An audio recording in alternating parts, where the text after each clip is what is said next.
Assalamualaikum warahmatullahi wabarakatuh. Perkenalkan, nama saya Iwan Holimumbo. Di sini saya akan menjelaskan antibiotik, obat anti malaria, dan AMR atau antimikrobial resistensi. Terus kita masuk pada pembahasan yang pertama, yaitu antibiotik. Apa itu antibiotik? Antibiotik adalah obat yang digunakan untuk mengobati infeksi bakteri, tidak efektif melawan virus, pilet, atau COVID-19. Cara kerja antibiotik itu membunuh bakteri atau menghambat pertumbuhannya. Harus digunakan dengan resep dokter agar lebih efektif dan aman. Terus penggolongan antibiotik yang pertama, penisilin. Contohnya amoksisilin, penisilin. Digunakan untuk infeksi tenggorokan, infeksi kulit, infeksi gigi. Cara kerjanya sendiri menghambat pembentukan dinding sel bakteri. Terus untuk yang kedua, cefalosporin, contohnya cefixime, digunakan untuk infeksi saluran kemih, paru-paru, dan infeksi bakteri serius lainnya. Terus untuk yang ketiga yaitu makrolida, contohnya azitromisin, digunakan untuk infeksi saluran napas, pneumonia, infeksi kulit, contohnya untuk pasien alergi penisilin. Terus untuk yang keempat, tetrasiklin, contohnya doxycycline, tetrasiklin, digunakan untuk jerawat, infeksi saluran pernapasan, penyakit menular seksual. Terus untuk yang kelima, fluoroquinolone, contohnya ciprofloxacin, digunakan untuk infeksi saluran kemih, infeksi saluran pencernaan.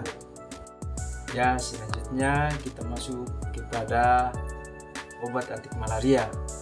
Apa itu obat anti malaria? Obat anti malaria sendiri adalah obat untuk membunuh parasit Plasmodium penyebab malaria. Parasit ini dikeluarkan lewat gigitan nyamuk. Penggunaan obat bisa untuk pengobatan maupun pencegahannya.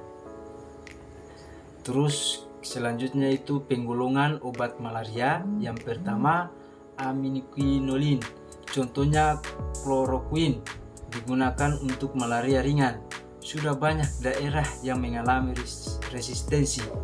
Terus untuk yang kedua, artemisinin dan turunannya, contohnya artemeter, artesunat, sangat efektif dan bekerja cepat. Umumnya digunakan dalam kombinasi. Terus yang ketiga, antifolat, contohnya sulfadosis, digunakan untuk pencegahan malaria, terutama pada ibu hamil dan di daerah endemik. Terus untuk yang keempat yaitu tetrasiklin dan doxycycline, digunakan sebagai obat tambahan bersama artemisinin, tidak cocok untuk anak-anak atau ibu hamil.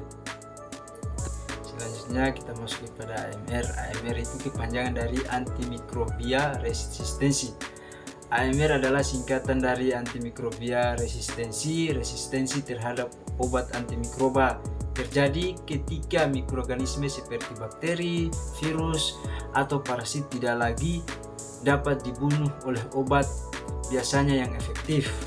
Contohnya minum antibiotik tapi infeksi tetap tidak sembuh, bakteri sudah kebal. Jadi dampak dari AMR yang perlu diwaspadai, yang pertama itu infeksi biasa jadi sulit disembuhkan. Terus untuk yang kedua, meningkatnya risiko komplikasi dan kematian. Yang ketiga, waktu penyembuhan lebih lama. Yang keempat, pengobatan lebih tinggi. Dan yang terakhir, yang kelima, operasi besar dan kemoterapi jadi lebih berisiko karena ancaman infeksi resisten. Selanjutnya kita masuk pada strategi pencegahan AMR. Yang pertama itu, gunakan antibiotik hanya jika diperlukan, harus sesuai dengan resep dokter. Terus untuk yang kedua itu, ikuti aturan pemakaian, minum sampai habis, jangan berhenti di tengah jalan.